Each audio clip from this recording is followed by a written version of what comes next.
Why hello, you amazing beautiful people, and welcome back to another random reaction video. Actually, this one's a little bit random. This has been recommended to me along with this channel, Serious History, and that is most epic 1v1 fights in history. Now, obviously, as an anime fan, we have checked out some pretty amazing 1v1 fights, but I imagine that a lot of the inspiration for the storytelling that comes into creating those 1v1 fights comes from a lot of historical events and true historical stories. So, I'm kind of curious to find out a little bit about these. I'm also kind of curious to find out where these 1v1 fights took place, like what era, what time period, what country.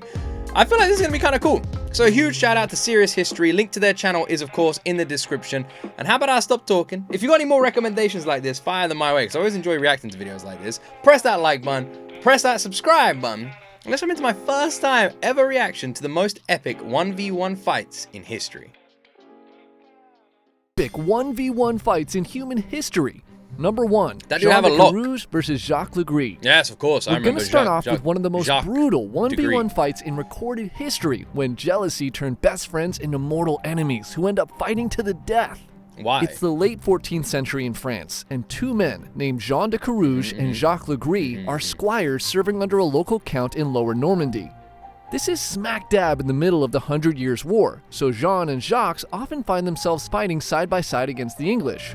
Their time together on the battlefield, that's me, hello, leads to a strong friendship. Funny. So strong, in fact, that when Jean's wife gives birth to his first son, he asks Jacques to become the child's godfather. Huh. So life is good for Jean, Yeah. but things begin to sour when the count they've been serving under dies, and the position is inherited by a man named Pierre d'Alençon. Both Jean and Jacques, having been loyal subjects, are invited to join the new count's inner circle.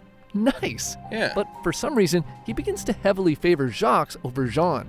The favoritism makes Jean insanely jealous, and this jealousy quickly destroys their friendship. On top of this, around the same time, Jean's wife and his young son fall ill and pass away.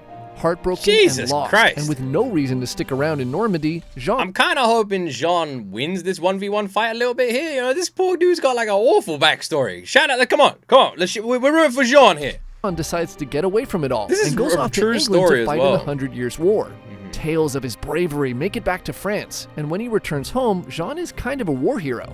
He meets and marries a beautiful young My noble guy, named Jean! Marguerite de Thibauville. Oh, she looks fantastic. Things are finally starting to look up again for our guy. But this marriage turns out to be the thing that ultimately ends the friendship between Jean and Jacques for good.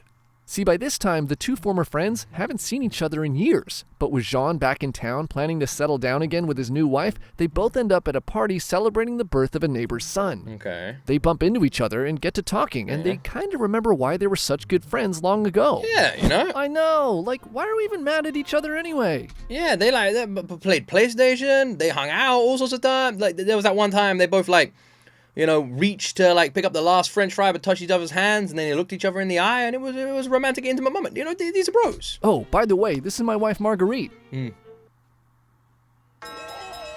Oh, this guy is such a prick. Bro, I'm like right here. Jacques is immediately attracted to Marguerite. And So now- Jacques is just a fucking bellend. Like, this guy is just a total bellend. Like, Jean's gone through all of this, then even wants to rekindle their friendship, found, like, a new woman, happy. This guy sucks! he's jealous of Jean, but she's the wife of his friend, who is kind of like, not his friend anymore, but is kind of his friend again. What is he gonna do? Man, this guy Well, sucks. what he ends up doing is actually pretty f***ed up. See, Jean needs to earn more money, so he decides to go off to fight the English again. Only this time, his campaign is a complete failure. Against all odds, he somehow survives, and for his bravery, he's knighted by the King of France. Nice. And he has to travel to Paris to collect his wages from the campaign.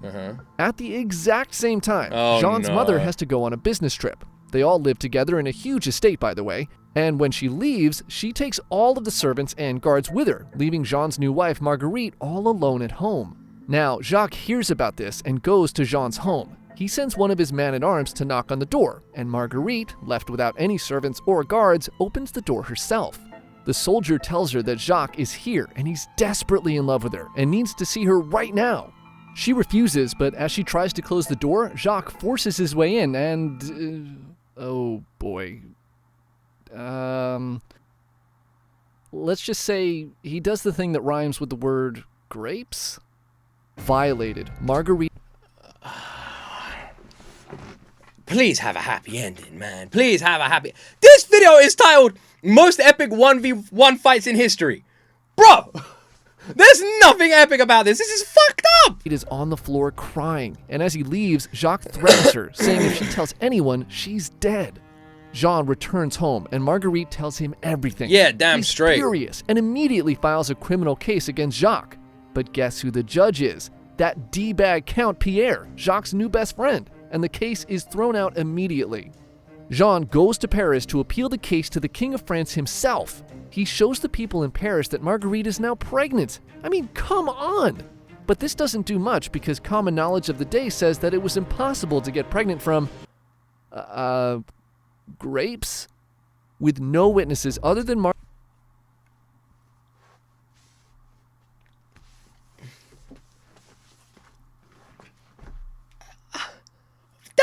People believe that? That makes no sense. That's like saying, if you drink wine, you're going to get drunk. But if you drink wine in the day, you won't get drunk. It's like, oh shit, man. Totally makes sense. Marguerite and Jacques, the courts say that they have no way to determine who's telling the truth. We know. So Jean demands a trial by combat, an archaic form of judgment where two men fight to the death to see who's correct. If the courts can't decide who's telling the truth, they'll let God decide by shining fortune on one of them. Jacques is also pissed that his name is getting dragged through the mud, so he... Let's be honest, right? Jacques should get his ass handed to him, all right? Jean has been out fighting crusade after crusade. Bro is a stone cold warrior. He should be... He probably won't even need a fucking sword. He's like, just give me a glove. I'm gonna go punch this guy. Countersues Jean for defamation and agrees to the duel. Now, by this time in France, trial by combat was considered pretty barbaric and not something civilized people should be doing. But the king, he's actually super into the idea. Like, so much so that when there's a chance he might miss the fight, he pushes the whole event back to make sure he can be there. So, on December 29th, 1386, the king, along with a crowd of nobles and spectators, gather at the Abbey of Saint-Martin-de-Champs in Paris to witness these two former friends fight to the death. Marguerite is also there, dressed in black, as today may also be her funeral. If Jean loses, it will mean that God has decided she was lying and she would be burned at the stake as punishment. Before the bout begins, official orders from the king are read to the crowd. This video is Throughout great. The event, by the way, shout out Serious History. This is fucking fantastic. Most epic 1v1 fights in history. Shout out. Like, this is a really good, well put together video. I'm sucked into this damn story, man. No one is to say a word. If anyone does, the king are read to the crowd. Throughout the event, no one is to say a word. If anyone does, they'll have a hand cut off as punishment. Bro, you can't have anyone putting curses on the combatants and clouding God's judgment after all. Man, yeah, you don't want to cloud his judgment. Look at him. Both men are dressed in full steel plated armor and carry into the arena the holy trinity of weapons: a lance, a battle axe, and a longsword, along with a long dagger. The battle will begin on horseback and continue. And dagger. Aha, yes, the holy trinity of weapons. Until one man submits or dies. The two men mount their horses at opposite ends of the arena and are handed their lances. Surely. The trial of combat begins, and the two men charge towards each other and strike the shields of their opponent. Both reeling, they ready for a second pass, and this time, both men strike each other in the helmet. Their ears ringing, they charge again for a third pass, again striking each other's shields, splintering their lances in the process. They turn their horses and draw their battle axes and charge. This is like that movie, The Knight's Tale, you know, with that freaking incredible actor, Heath Ledger. Yeah, it's just like that. Same story. Fourth pass, and this time Jacques swings his axe and cuts the neck of Jean's horse, killing it instantly. Jean tumbles to the ground. He scrambles back to his feet, turns and swings his axe, slicing the belly of Jacques' horse, who collapses, throwing Jacques to the ground. The two men draw their swords and charge at each other, swinging with evil intent. Jacques is the much larger man, and he quickly begins to gain the upper hand in the duel.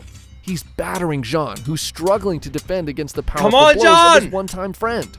He can only withstand the beating for so long until Jacques finds an opening and stabs Jean in his thigh. No! The crowd gasps as this fight may soon be coming to an end, and Jacques steps back and looks up towards the spectators.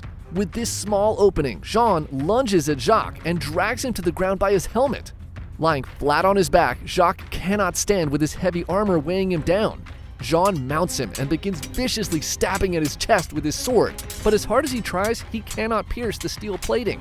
He throws his sword to the side and takes out his dagger, and with its handle, he begins to smash at the lock that secures Jacques' faceplate. A final strike breaks the lock, and he rips off the helmet, revealing the face of his one-time best friend. Holding a knife to his throat, Jean demands that Jacques confess to his crimes. Jacques defiantly screams, "In the name of God and on the peril and damnation of my soul, I am innocent!" What? With this, Jean can stomach no more disrespect and plunges his dagger into the neck of his former friend, killing him instantly. The crowd erupts into cheers, and pages rush onto the field to treat Jean's wounded leg. Jean limps and kneels in front of the king, who's like, "That was fucking epic!" He gives Jean... Man, I gotta watch Knight's Tale again. Let me write that shit down. My guy goes and kneels in front of the king. I love that idea. Let me write down Knight's Tale. Knight's Tale. Knight's Tale, man. I haven't seen that movie in ages. Great movie. You should watch it. Everyone will go watch Knight's Tale. I can't fucking spell. That was amazing. Kneels in front of the king. King, I have won. Bro, that was fucking epic. Epic 420. Bo, bo, bo, bo. This guy totally owned that dude. Yeah, fuck that guy. Obviously, we don't, like, I'm presuming all of this is historically, like, fact-checked, right? If all this is 100% true, fuck that guy. Fuck that guy. The hero prevailed. Jean a prize of 1,000 francs, worth about $300,000 today. Yeah. And a royal payment of 200 francs a month, which is around 60K Fuck in today's money. that guy. Jean then limps to his wife Marguerite, and together they ride in a caravan to the Notre Dame Cathedral to give thanks to God for the long-awaited justice. They then live happily ever after. For about 10 years, and then Jean goes off and dies in a crusade. Bro just couldn't retire. Number 2. God damn it! Why did you put that in? Why? Hold on. Let me rewind. Hold on. Let me rewind. Hold on. They then live happily ever after. The end. The end. Wow. They then live happily ever after. The end. That's amazing. What a happy story where no one dies and everyone is fine. That was really cool. Ah, man, I'm super happy with that one. That is a great story. That was amazing. Like the bit at the end where he got like a god came down and tripled the size of his Winky, and then he got that Ferrari he'd always wanted. Yeah, that was good. Honestly, what a freaking story! Like, actually, joking aside, Jesus Christ, you like see this shit in movies and then you forget like how like insane our history is, how dark and brutal, and like. Because, like, we'll watch a movie and we'll see, like, tens of thousands of soldiers, just these crazy battles, and that shit happened. Like, think about it right now, wherever you're watching this video from in the world right now. The house you are in, at some point or another, was like a freaking wooden hut. And you'd have, like, a sword, and then people would, like, oh, the village is going to war, the king has rallied the troops, and off you'd just fucking go, you know? But right now we're in houses on computers and shit, but, like that was real. That's not a movie, that's real. Insane. What a crazy story. All right, number 2. Number 2, Miyamoto Musashi versus Sasaki Kojiro. Okay. It's not often we get to see two legendary fighters go up against each other in their primes, but this is exactly what happened in this story when Miyamoto Musashi went up against the most skilled swordsman of his time, Sasaki Kojiro, in an epic duel to the death. The date is April 13th, 1612, and on the shore of a small island off the coast of southern Honshu called Ganryujima, a samurai is silently seething in anger as he watches the sun begin to fall in the afternoon sky. Man, that always pisses me off too. When you see the sun setting and it looks absolutely beautiful. I'm so angry. He's a tall, powerful man who towers over his disciples, and on his shoulder, he's carrying a giant 3-foot-long sword called a nodachi. Oh, I've heard of these. God damn. I think my brother has one of these. By the way, what is the deal with those shoes? You see them all the time in like older-based anime as well as like Japanese history. What is the deal with those shoes? Like in ancient Japan, like and like feudal Japan, and everything, they used to wear them all the time. At least that's what I can tell. Do they not like? Are they not like awful? Like I'm guessing you can't run, and they must have had like no grip. Like what is it? A weapon so big, only someone his size could even dream of using it properly.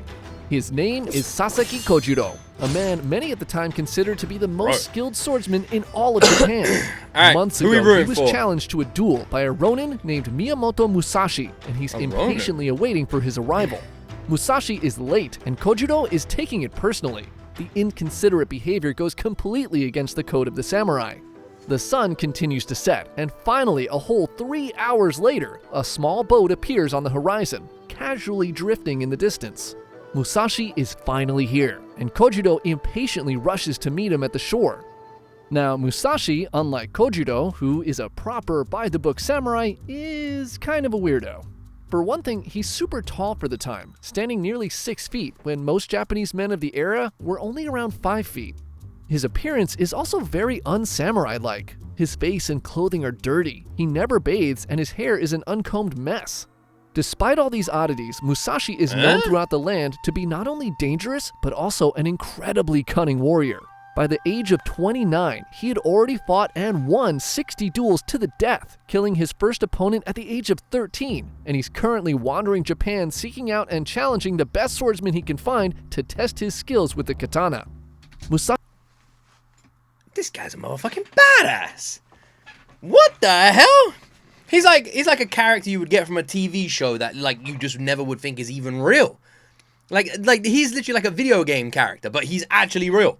Bro is like one of the guys from Ghost of Tsushima. What the hell? Musashi is well aware of Kojiro's immense talent. Is he holding and a knows stick? that this fight will be his greatest challenge to date. Why is he holding a stick? The winner today will undoubtedly be deemed the greatest swordsman in all of Japan.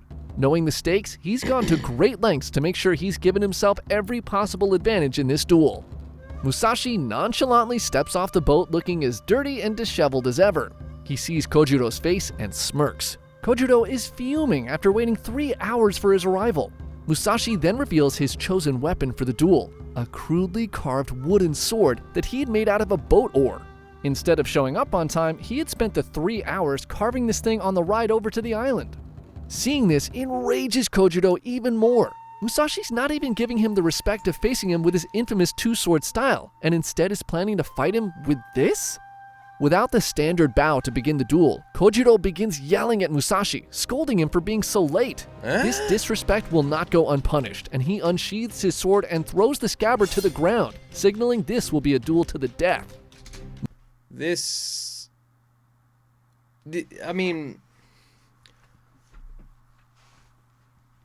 One of the biggest fights of his life, and bro turned up with a big old stick. It's like turn up to a gunfight with a bow and arrow. I mean, like, no wonder he was late to the fight, but by the looks of his weapon, he's about 2,000 years late. Musashi casually comments, "You have already lost if you think you don't need your sheath anymore," and he lifts his wooden sword into a ready position. Kojiro, now fully blinded by rage, charges in using his signature technique called the swallow cut. Ah, the Musashi swallow cut. barely dodges, and his headband is sliced off his head. Damn. He jumps away and positions himself with the I don't remember his headband. Oh, okay, that's what it looked like. dodges, and his headband is sliced off his head. Man, he jumps away and positions himself with the setting This is sun a at his real back. story. It's crazy. The late afternoon sun reflecting off the water blinds Kojiro, and he squints to try to keep track of his opponent. Seeing this opening, Musashi heaves his wooden sword and with all his might strikes Kojiro with a blow to his head. Kojiro cannot defend himself properly, and the sound of his skull cracking echoes on the beach, leaving his disciples gasping in shock as his limp body falls lifelessly to the sand. The greatest samurai duel in history is over in just one strike. Musashi, seeing Kojiro's disciples beginning to go from shock to anger, quickly jumps back on his boat, and his oarsman brings him back to the main island with no celebration. Now, you may be saying, okay, that's pretty epic and all, but what was up with the boat oar? Well, that was actually part of Musashi's plan too. He had learned of Kojiro's giant odachi, and knowing he could not beat him with his standard katana, he carved his wooden sword to be 2 inches longer than Kojiro's weapon, taking away his greatest advantage. Musashi had carefully planned every aspect of the fight, from his late arrival, which he expected to upset Kojiro, positioning himself with the sun to his back to blind him, and his wooden sword, giving him the reach he needed to strike safely at a distance. So kind of, he was kind of a, I don't know, it's a tough one. Because on one hand, scumbag, you know? Didn't, like fights with no honor. There's no true undertaking or understanding of whether or not he is the greatest swordsman in Japan's history, because you don't know. Like if I got into a boxing fight with someone, you know, let's say I'm the best boxer in the world. No, this guy is the best boxer in the world. Well, let's find out. And I get into a boxing fight with them, and I splash sand or something in their eye, and then I one punch them, and they just go down. there's no way of actually knowing who is the best fighter, like if they're better than me, because I've won by not using the one thing that we are trying to showcase who is better at, you know? Like getting into a gunfight and running him over with a car, you know? I've not proven that I'm a better gunsman, you know? And in this fight, he hasn't proven in any sense that he is the better swordsman. But, on the other hand, he won. He did win. You know, he entered the duel and he won, and he used his brain to win. So, cunning or devious? You know, I guess it's up to wherever you land, you know? He won. He did win. With this victory, he's proven that he was not only the greatest swordsman in all of Japan, but also one of the greatest tacticians as well. Number 3, Andrew Jackson versus Charles Dickinson. Here in the US, we have a history of Wait, isn't Andrew Jackson a fucking president? Electing unhinged psychopaths to the office of the president. And out of everyone who's ever been commander-in-chief, I think Andrew Jackson...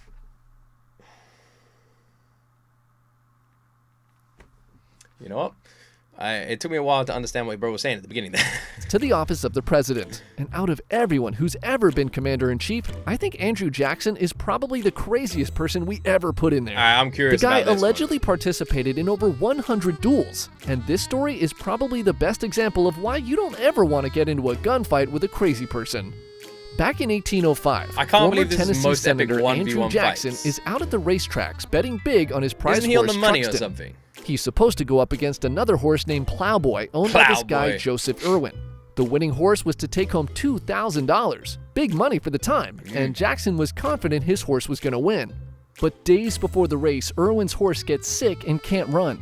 The men get into a disagreement about how much money Jackson should get from this situation, and most likely, Jackson is being a complete asshole, as he was known to be. Irwin's son-in-law, Charles Dickinson, hears of this and steps in.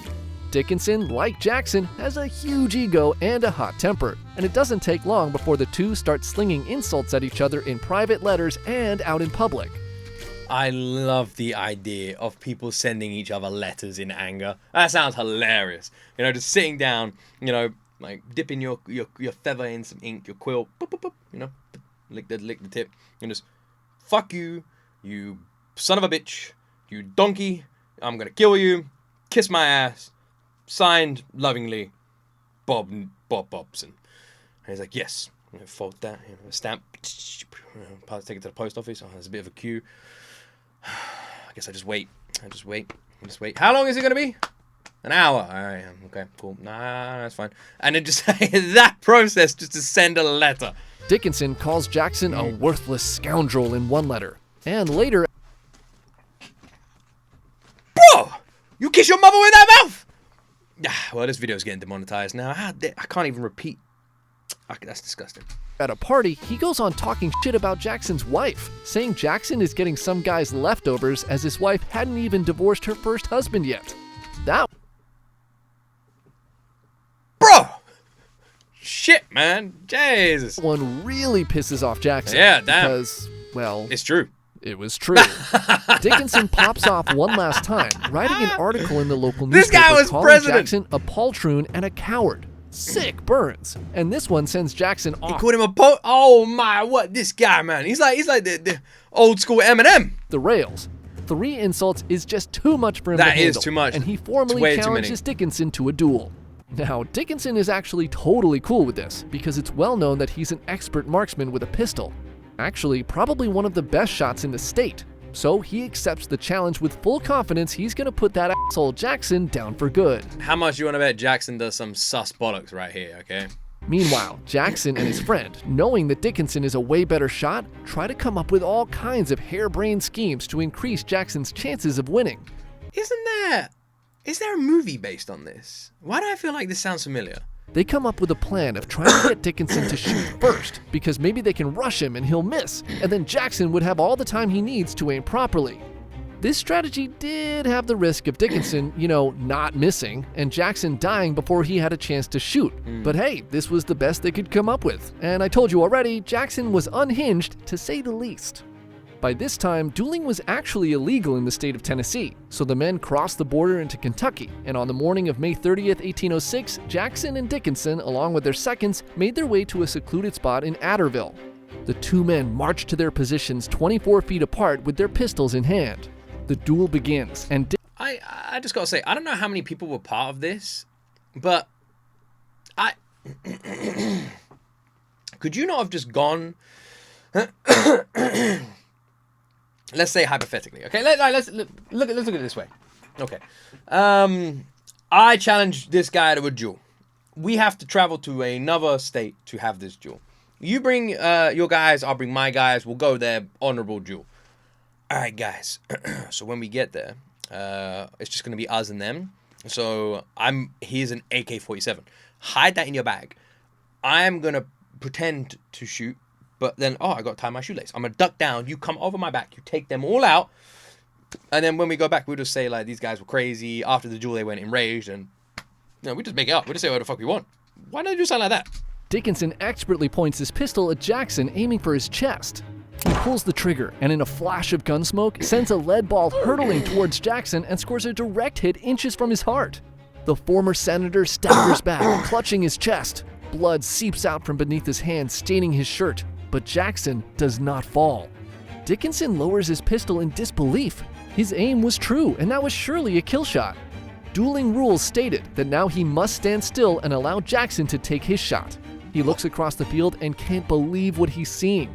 The injured Jackson, face white as a ghost, still clutching his chest with one hand, slowly raises his pistol and takes aim. Jackson pulls his trigger, and Dickinson winces, expecting an impact, but nothing happens. Jackson's gun has misfired. Now, dueling rules say that a misfire still counts as a shot, and the duel should have been over. But Jackson, he doesn't give a f*** about the rules and recocks his pistol and aims again. He pulls the trigger, and this time the shot rings out. The lead ball hits Dickinson square in the chest, and he falls to the ground. So Jackson took the Luke method. He took the Luke method. All right. Fair enough. People try to save him. He bleeds out and passes away within 24 hours. Jackson's wound is examined by his doctors, and it's discovered that Dickinson's bullet has broken a few of his ribs and is so close to his heart it can't be removed safely. He recovers, but the bullet remains lodged in his chest for the rest of his life, causing him a lot of pain. Jackson's reputation took a major hit from the duel because, he kind of just murdered a guy in cold blood, but not enough to prevent him from becoming president in 1829, which just goes to show you can be a horrible person and still become president of the United States.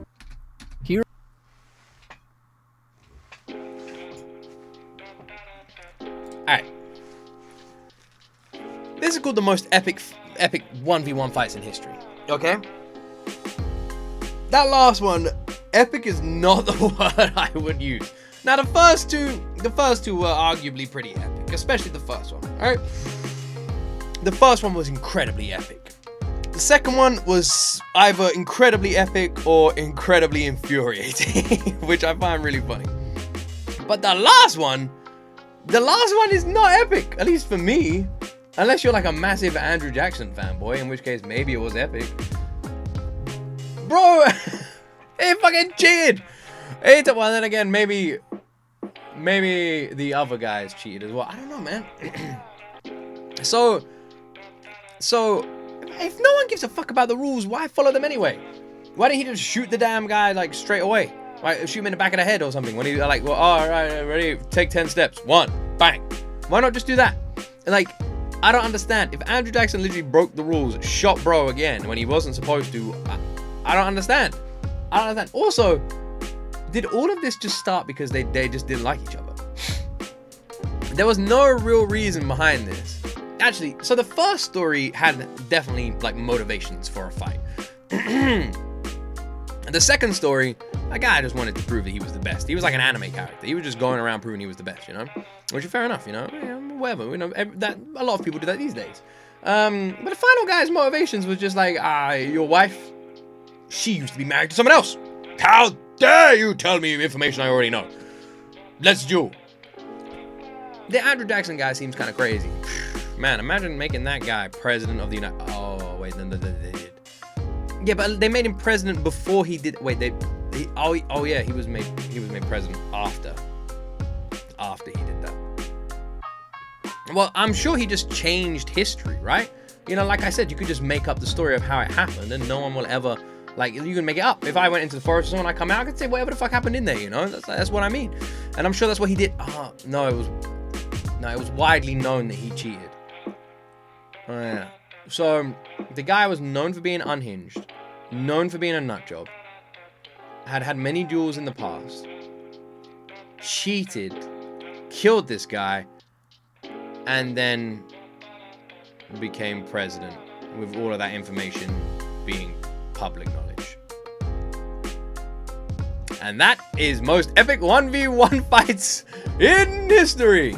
Huge shout out Serious History's YouTube channel, man. This video was fantastic. A lot of fun to watch. Huge shout out. If you want to check out any more videos from them, they've got extreme stories of revenge, most epic deaths in history, all sorts. It'd be a lot of fun to check them out.